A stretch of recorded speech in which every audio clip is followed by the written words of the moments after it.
नमस्ते साथियों। कैसे हैं आप सब लोग। मैं रवि फिर स्वागत करता हूं आपके अपने यूट्यूब चैनल सागर कोचिंग क्लासेस गुना में। तो आज की जो अपनी वीडियो है वो है पुर्तगाली मॉडर्न हिस्ट्री के अंतर्गत। और पुर्तगाली अपन पिछले एक वीडियो इसका आ चुका है, अगर वो जिन लोगों ने नहीं देखा पहले उससे जाके देख लें तो और अच्छे से समझ में आएगा ये, ठीक है ना। उसमें मैंने पुर्तगालियों का आगमन और उनके जो प्रमुख गवर्नर या वायसराय कह सकते हैं आप, उनके बारे में चर्चा की थी, ठीक है। तो आइए आज देखते हैं पुर्तगालियों का योगदान। भारत में पुर्तगालियों का योगदान क्या रहा है, मुंबई की कहानी क्या है और पुर्तगालियों के पतन के कारण क्या है प्रमुख। तो सबसे पहले देखते हैं मुंबई की कहानी, ठीक है। मुंबई की कहानी है क्या आखिरकार। तो मुंबई कहानी का शीर्षक दो है। एक होती है जो कि पुर्तगाल की राजकुमारी होती है जिनका नाम क्या होता है, कैथरीन। क्या होता है, कैथरीन। और इंग्लैंड के राजा चार्ल्स द्वितीय। कौन, चार्ल्स द्वितीय, ठीक है। पुर्तगाली कौन थी, तो पुर्तगाल की राजकुमारी थी जिनका नाम था कैथरीन। और जो ब्रिटेन के राजा थे उनका नाम क्या था, तो चार्ल्स द्वितीय, ठीक है।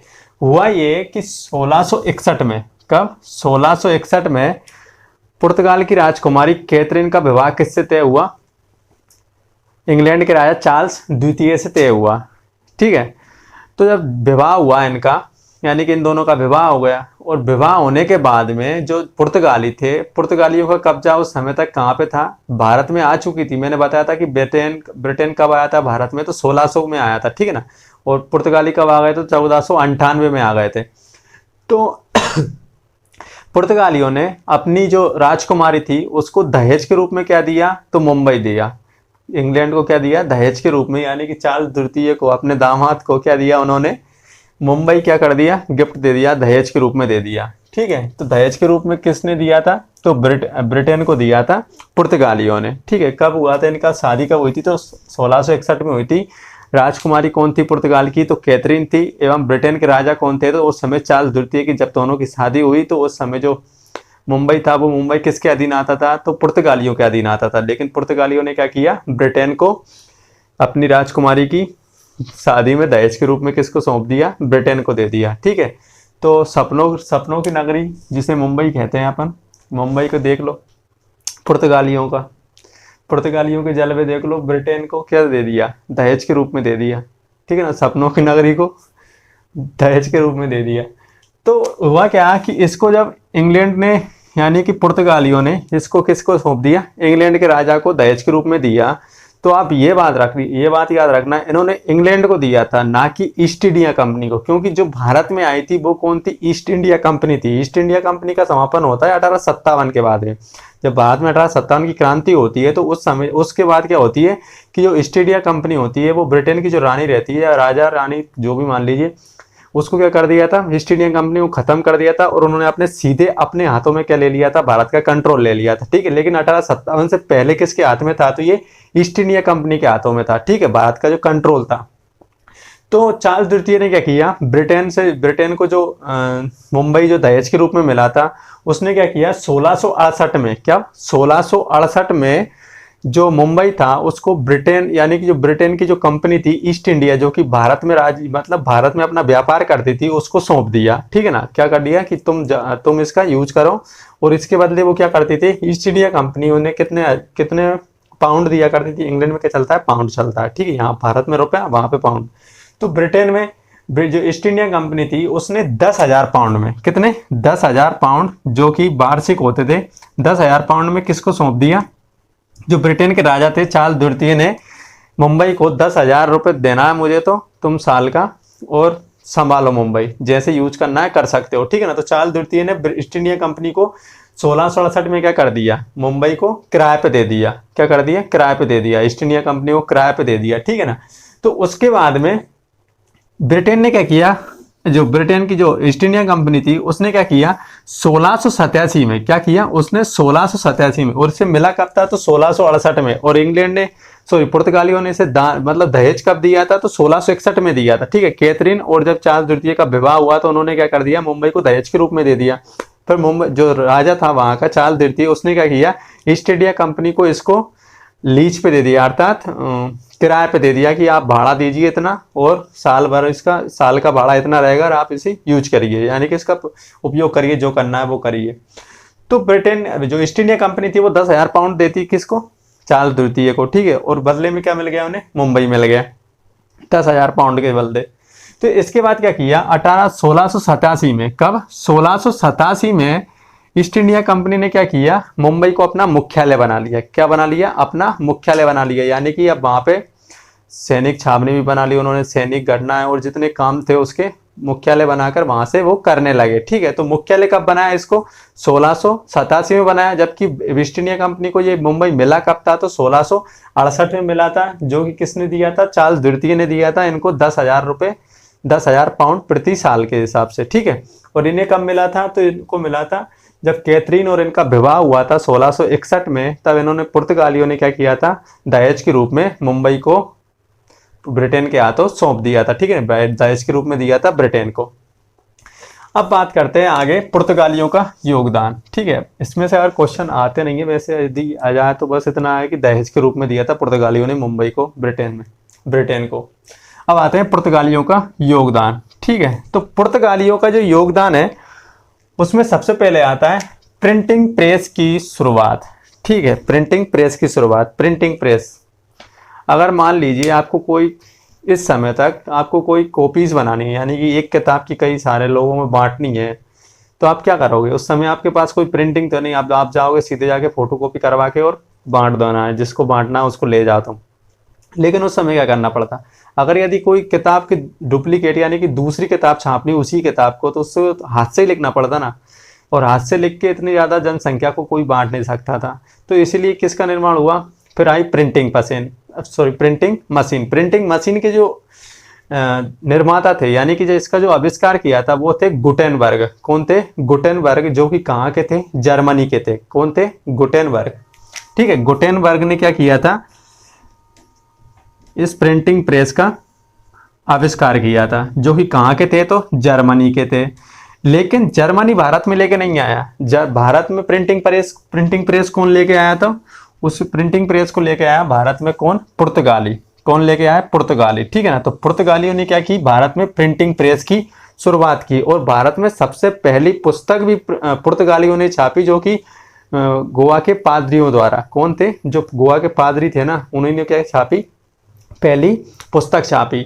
बेसिकली अगर इनका मकसद देखा जाना है तो इसको ये प्रिंटिंग जो मशीन थी उसको इसलिए लेके आए थे ताकि वो धर्म यानी कि अपने धर्म का प्रचार कर सके, अपने धर्म की जो किताबें, क्योंकि उस समय हिंदू धर्म की तो कोई किताबें या मुस्लिम धर्म की तो कोई किताबें मिलती नहीं थी इतनी ज़्यादा, तो और मिलती भी होंगी तो एक दो लोगों के पास रहती होंगी, लेकिन इतनी ज़्यादा नहीं थी कि सारी जनता उनसे अवगत हो सके। लेकिन जो पुर्तगाली थे वो क्या करना चाहते थे कि इस किताबों के माध्यम से, यानी कि अपन किताबें छापकर क्या करेंगे, ईसाई धर्म का प्रचार करेंगे। तो इसीलिए ये क्या लेकर आए थे, भारत में प्रिंटिंग मशीन लेके आए थे। और इनके द्वारा जो पहली किताब छापी गई थी वो भी किसके द्वारा छापी गई थी, तो यहाँ के जो पादरी रहते हैं ना, जो चर्च में नहीं रहते, क्या मंदिर में अपने यहाँ पे पुजारी रहते हैं, ठीक है। तो मंदिर में जो पुजारी रहते हैं उनके वहाँ पे क्या बोलते हैं, चर्च में जो पादरी रहते हैं ना, उन्होंने क्या की थी, तो गोवा में सबसे पहली पुस्तक छापी थी, ठीक है। और वो किससे संबंधित थी, तो धर्म से संबंधित थी, अपने ईसाई धर्म से। इसके अलावा जहाज निर्माण की जो फिर एक शुरुआत है, जो जहाज निर्माण की भारत में जो शुरुआत की थी वो किसने की थी, तो इनके द्वारा ही की गई थी। किनके द्वारा, पुर्तगालियों के द्वारा। अब आप नाव को मत देखने लग जाएगी, नाव की शुरुआत तो पहले ही हो चुकी थी। नाव नहीं, मैं जहाज की निर्माण कर रहा हूँ, जहाज निर्माण की बात कर रहा हूँ, ठीक है। जैसे कि जो कंटेनर वगैरह ले जाते हैं, जो लड़ाकू जहाज होते हैं, ठीक है, लड़ाकू जहाज यानी कि जिनके माध्यम से युद्ध लड़े जाते हैं उस समय नौसेना में जो रहते हैं अपने, ठीक है। तो उनकी बात कर रहा हूँ। तो मैं जहाज निर्माण की शुरुआत किसने की थी भारत में, तो पुर्तगालियों ने की थी, ठीक है। पुर्तगाली भारत में क्या क्या लेके आए, जहाज निर्माण की शुरुआत की पुर्तगालियों ने। इसके अलावा प्रिंटिंग मशीन की शुरुआत की भारत में। इसके अलावा वे यूरोप से यांत्रिक घड़ी भी लेकर आए थे। क्या थे, यूरोप से क्या लाए थे, एक यांत्रिक घड़ी भी क्या लेकर आए थे, तो पुर्तगाली ही भारत में लेकर आए थे, ठीक है। तो यांत्रिक घड़ी भारत में कौन लाया था, पुर्तगाली लाए थे। जहाज निर्माण की शुरुआत किसने की, पुर्तगालियों ने की। इसके अलावा प्रिंटिंग मशीन की शुरुआत किसने की, तो पुर्तगालियों ने की। इसके अलावा पुर्तगाली कुछ भारत में क्या लाए थे, फसलें लाए थे। क्या लाए थे, फसलें। इनसे क्वेश्चन पूछे गए हमेशा, ठीक है ना। तो फसलों से क्वेश्चन आ जाते हैं यदि, और आपसे फसलों में से क्वेश्चन आएंगे तो आपको इतना ध्यान रखना है कि इनमें से जो पुर्तगाली जो लेके आए थे फसलें, उनमें से एक दो फसल के नाम आपको मिल ही जाएंगे, चाहे भले वो इनसे नहीं पूछे या ना पूछे, ठीक है ना। तो इससे क्वेश्चन बन सकते हैं, इसलिए इनको याद रखना। एक का नाम होता है तंबाकू, कौन लाया था? तंबाकू कौन लाए? पुर्तगाली। फिर लाए लाल मिर्च जिसे अपन खाते हैं, ठीक है, लाल मिर्च कौन लाए? पुर्तगाली। आलू, ये तो इसको तो पहचान की कोई मोहताज नहीं है, ये तो दुनिया भर में अब तो बहुत ज़्यादा दुनिया भर का तो पता नहीं, लेकिन भारत में तो खूब धूमधाम से चल रहा है, ठीक है। हमारी ज़िंदगी शायद इस पे टिकी है, आलू पे। आलू, मक्का, पपीता, काजू, जो खाते हैं भैया वो जाने, संतरा, अनानास, मूंगफली, ये क्या लाए थे? फसलें लाए थे पुर्तगाली। कौन कौन सी? तो तंबाकू लाए, लाल मिर्ची लाए, आलू लाए, मक्का लाए, पपीता लाए, काजू लाए, संतरा लाए, इसके साथ अनानास लाए, और मूंगफली भी कौन लेके आए थे? तो पुर्तगाली ही लेकर आए थे, ठीक है। अब बात करते हैं पुर्तगालियों के पतन के कारण। कौन से पतन के कारण? अगर मुझसे पूछा जाए कि एक वाक्य में आप पुर्तगालियों के पतन का कारण बताइए एक लाइन में, तो उसका कारण यही होगा, उसका सबसे बड़ा कारण यही है, मतलब एक ही है कि ये जो इसके बाद जो अपने जो भारत में इनके बाद जो लोग आए, यानी कि पुर्तगालियों के बाद में जो आए डच, ब्रिटिश, ठीक है ना, इनसे ये क्या हुआ है? अपनी प्रतिद्वंदता में पिछड़ गए। क्या हुआ है? इनसे ये अपनी प्रतिद्वंदता में पिछड़ गई, या पुर्तगालियों से ये जो बाद में जो लोग आए डच और ब्रिटिश, ये कहते हैं इनसे आप ज़्यादा श्रेष्ठ थे। क्या थे? इनसे ज़्यादा श्रेष्ठ थे। किससे? पुर्तगालियों से, ठीक है। तो पुर्तगाली, बस यही एक कारण है कि पुर्तगालियों का भारत से पतन हो गया, क्योंकि वो इनको टक्कर नहीं दे पाए डच और ब्रिटिश को, क्योंकि उनकी नौसेना सही थी, रणनीति सभी चीज़ों में वो बेहतर थे इनसे, इसीलिए ये अपनी प्रतिद्वंदियों से क्या हुआ है? प्रतिद्वंदिता में पिछड़ गए। इसीलिए यही कारण है, मेन कारण, कि इनके बाद जो लोग भारत में आए वे क्या थे? इनसे श्रेष्ठ थे, और उनकी नौसेना थी वो इनसे ज़्यादा श्रेष्ठ थी, क्योंकि इस समय तक नौसेना का रोल सबसे ज़्यादा अहम हुआ करता था। क्या हुआ करता था? सबसे ज़्यादा अहम रोल किसका था? तो नौसेना का था। और नौसेना जो इनकी थी, इनके बाद जो आए, यानी पुर्तगालियों के बाद जो ब्रिटिश आए, डच आए, डेनियस आए, फ्रांसीसी आए, वो क्या थी? इनसे बेहतर थी उनकी नौसेना, ठीक है, जो जहाज थे उनके। तो इसीलिए ये क्या हुआ? उनसे प्रतिद्वंदिता में पिछड़ गए और युद्ध हार गए। तो इनका जो पतन का प्रमुख कारण है वो एक ही है कि ये अपने, इनके बाद जो लोग आए उनसे क्या हुआ है? ये कम श्रेष्ठ थे, यानी कि वो इनसे ज़्यादा श्रेष्ठ थे या प्रतिद्वंदिता में पिछड़ गए। इसके अलावा आप बस एक चार्ट याद रखिए, कौन सा? एक है पी, कौन सा? यानी कि पुर्तगाली, ठीक है। पुर्तगालियों को किन्होंने हराया? डचों ने। कौन ने? डचों ने हराया, ठीक है। डचों को किसने हराया? तो ब्रिटिश ने हराया, यानी कि ब्रिटेन ने हराया, ठीक है। और पुर्तगालियों को ब्रिटेन ने भी हराया। क्या? ब्रिटेन ने भी हराया, लेकिन पुर्तगालियों को रिप्लेस किसने किया? तो डचों ने किया। और पुर्तगालियों को डच और ब्रिटिश दोनों ने किया, यानी कि पुर्तगालियों को डच और ब्रिटिश इन दोनों ने क्या कर दिया? रिप्लेस कर दिया, यानी कि इन दोनों को हरा दिया। यानी कि इनको हराने के बाद में इनकी जगह पर कब्जा किसने कर लिया है? तो डचों और ब्रिटिश ने कर लिया। लेकिन डचों को किसने रिप्लेस कर दिया? तो डचों को रिप्लेस कर दिया ब्रिटिश ने। किसने? ब्रिटिश ने, ठीक है। आने का क्रम भी वही है और हराने का क्रम भी वही है, ठीक है। पहले पुर्तगाली आए, उसके बाद डच आए, उसके बाद ब्रिटिश आए। पहले पुर्तगालियों को किसने हराया? डचों ने हराया। फिर किसको हराया? फिर किसने हराया? पुर्तगालियों को डच और ब्रिटिश दोनों ने हराया, जबकि और डचों को किसने हराया? तो ब्रिटिश ने हराया, यानी कि इंग्लैंड के लोगों ने हराया, ठीक है, अंग्रेजों ने हराया। तो पुर्तगालियों को डच और ब्रिटेन दोनों ने हराया, जबकि डचों को किसने हराया? तो ब्रिटेन ने हराया, ठीक है। ये क्रम याद रख लीजिए आप, बस इससे आपको समझ में आ जाएगा कि इनके जो प्रतिद्वंदी थे, यानी पुर्तगालियों के प्रतिद्वंदी कौन हुए? तो डच हुए, और कौन हुए? अंग्रेज हुए। इन दोनों से ये क्या थे? ये कमजोर थे। कौन? पुर्तगाली, यानी कि इनकी जो नौसेना थी वो इनकी तुलना में कमजोर थी, यानी कि डच और ब्रिटिश की तुलना में क्या थी? कमजोर थी, यानी कि इनको ये टक्कर नहीं दे पाए, और टक्कर में क्या हुआ है? पिछड़ गए, ठीक है, यानी कि प्रतिद्वंदिता में क्या हुआ है? पिछड़ गए, जिसके चलते इनका क्या हो गया? पतन हो गया। इसके बाद देखते हैं, तो डचों ने इनसे क्या छीन लिया? पूर्वी एशिया छीन लिया, यानी कि पुर्तगालियों से क्या कर लिया? पूर्वी एशिया छीन लिया। इसके बाद क्या हुआ? इन्होंने दक्षिण एशिया भी छीन लिया, और इनसे डचों से दक्षिण एशिया और पूर्वी एशिया किसने छीन लिया? तो अंग्रेजों ने छीन लिया, ठीक है ना। इनसे इन्होंने छीना, डचों ने छीना, और डचों से किसने छीना? तो अंग्रेजों ने छीना। और पुर्तगालियों से अंग्रेजों ने भी छीना। अंग्रेजों ने क्या छीन लिया? अंग्रेजों ने सवाली का युद्ध, कौन सा? सवाली के युद्ध में, जो कि 1612 में हुआ था, उसमें हुरमुज को छीन लिया। क्या कर लिया? हुरमुज को छीन लिया, जिसके चलते जो पुर्तगाली था, जो पुर्तगालियों का डंका बजता था हिंद महासागर पे 1500 से लेके 1600 ईस्वी तक, वो डंका अब बजना बंद हो गया। ठीक है, तो डंका बजना बंद किन्होंने कर दिया? डचों ने और ब्रिटेन ने।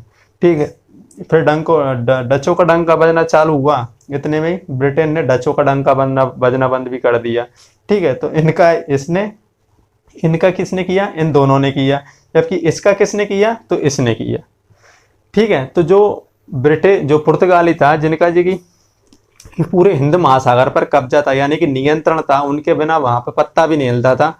यानी कि जो वो टैक्स वगैरह लेते थे और अपने जंगी जहाज भेजा करते थे, उनकी कोई शरारत ना कर ले या कोई प्रोटेक्शन के नाम पे, ठीक है ना, जो पैसे लेते थे उनसे, तो उनके चलते क्या हो रहा था कि हिंद महासागर पर पूरा का पूरा जो नियंत्रण था वो किसका था? तो पुर्तगालियों का था। लेकिन पुर्तगालियों को किसने हरा दिया? डचों ने हरा दिया। यानी कि डचों ने क्या कर दिया? उससे पूर्वी एशिया और दक्षिण एशिया में जो उसके जो अड्डे बनाए रखे थे, उन्होंने अपने नौसेना के उन पे हमला करके उन्हें हरा दिया और वहां पर अपना नियंत्रण स्थापित कर लिया। और अंग्रेजों ने क्या किया? इनसे सवाली के युद्ध में क्या कर दिया? जो हुरमुज था उस पे, मैंने बताया था, हुरमुज, मलक्का और गोवा, इन तीनों पे जो नियंत्रण था, इसके बाद में जो पूरा का पूरा पुर्तगालियों का डंका बजने लगा था किस पे? हिंद महासागर पे। लेकिन हुरमुज को किसने छीन लिया था? तो ब्रिटेन ने छीन लिया था। और जबकि बाकी एरियाज किसने छीन लिए थे? तो डचों ने छीन लिए। फिर डचों से किसने छीन लिया? तो ब्रिटेन ने छीन लिए। ठीक है, इसके बाद में इनका जो दूसरा कारण है, पतन का दूसरा कारण कौन सा है इनका? तो धार्मिक असहिष्णुता है। ये लोग, मैंने बताया था कि ये धार्मिक रूप से ज्यादा ही असहिष्णु थे। यानी कि ये दूसरे लोगों के, यानी कि जो मुस्लिम धर्म था, विशेष रूप से मुस्लिम धर्म की ये एकदम सबसे ज्यादा विरोधी थे, कट्टर विरोधी थे। ठीक है ना। और हिंदू धर्म में भी आप जब धर्म को लेकर ज्यादा असहिष्णु रहेंगे तो फिर लोग बाग आपको नहीं टिकने देंगे, क्योंकि आप धर्म में हस्तक्षेप नहीं कर सकते। धर्म और समाज में हस्तक्षेप करेंगे, ये व्यक्ति कभी नहीं सहन करता। और इन्होंने क्या कर दिया? वही गलती कर दी। इन्होंने, ब्रिटिश आए, डच आए, इन्होंने स्टार्टिंग में धर्म से कोई छेड़छाड़ नहीं की। इसको जो मानना है मानो, ना हमें मानना है, कुछ भी नहीं। इनका मकसद था अपना को लाभ कमाना है। ठीक है, मकसद तो इनका भी था धार्मिक, लेकिन इन्होंने धार्मिक जो काम किए वो बाद में किए, जब उनके पैर अच्छे से मजबूती से जम चुके थे, उसके बाद में स्टार्ट किया। लेकिन ये क्या थे, स्टार्टिंग में आते से ही करने लग गए।